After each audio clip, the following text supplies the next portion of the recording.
रिलायंस, आपको पता है मुकेश अंबानी की जो वर्थ है इस कोरोना काल में किस लेवल से बढ़ी है? रिलायंस जियो, समझ रहे हो? और जियो का नाम नीचे क्यों लिखा हुआ है? इस कोरोना काल में हर किसी ने ये सोचा, समझा और जाना कि इंटरनेट कितना इंपॉर्टेंट है।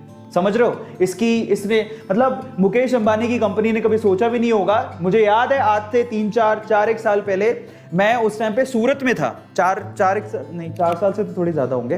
तो मैं उस टाइम पे सूरत था और मुझे याद है कि जियो तब लॉन्च हुआ था और लॉन्च होते टाइम उन्होंने कहा कि हम आपको बस अपना आधार कार्ड देना है, हम आपको फ्री में सिम देंगे और उसके बाद 3 महीने तक आपकी जियो का सब फ्री है, आपकी कॉलिंग फ्री है, ये फ्री। वो मैंने कहा यार कमाल, मतलब लोग सोच के हैरान थे ये घाटे में कैसे चलाएगा इंसान। कॉलिंग फ्री दे रहा है, इंटरनेट फ्री दे रहा है 3 महीने के लिए, और शुरू में तो शायद 6 महीने का था। तो 3 महीने या 6 महीने का फ्री में, कुछ नहीं देना, आपको पैसा देना ही नहीं है। उसके बाद उन्होंने पैसे चार्ज करने शुरू किए, लेकिन वो जो 6 महीने थे शायद हमारी इंडियन इकोनॉमी के लिए, हमारे इंडियन लोगों के लिए बहुत क्रूशियल टाइम था। अगर ये नहीं होता और इतना सस्ता इंटरनेट नहीं मिलता तो शायद आज हम लोग बहुत ज्यादा तकलीफ में होते हैं। आप जरा सोचिए, एक बात मैं आप लोगों से सवाल पूछता हूं, अगर यही कोरोना काल आज से 20-30 साल पहले आया होता, जब ऑनलाइन का जमाना ही नहीं था।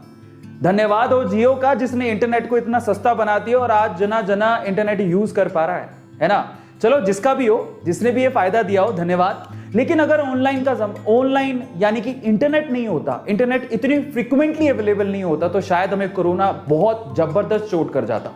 मानो नहीं मानो बहुत बुरी हालत हो जाती। आज कम से कम हम लोग घर पे बैठ के अपना काम तो कर पा रहे हैं। ऑफिसेज, बहुत सारे ऑफिसेज के काम ऑनलाइन शिफ्ट हो गए हैं और हम इंटरनेट से काम तो कर पा रहे हैं। लेकिन अगर ऑनलाइन या इंटरनेट होता ही नहीं तो शायद हम लोग घर पे बोरियत से और घुटन से मर जाते।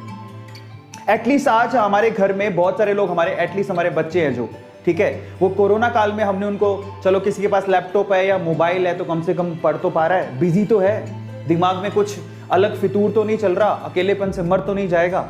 समझ रहे हैं? कम से कम उसे एंगेज करके रख पा रहे वो इंटरनेट की वजह से। तो हमें समझने की जरूरत है कि आने वाला जमाना ऑनलाइन का है। एजुकेशन पूरी तरह से ऑलमोस्ट, मान के चलिए, मैंने ऐसे दिन देखे 2017 तक फिजिकल एजुकेशन बहुत ज्यादा फेमस थी। उसके बाद 4 साल के अंदर ऑनलाइन एजुकेशन ने जो पैर पसारे हैं उसमें फिजिकल या ऑफलाइन एजुकेशन पूरी तरह से हिल गई है।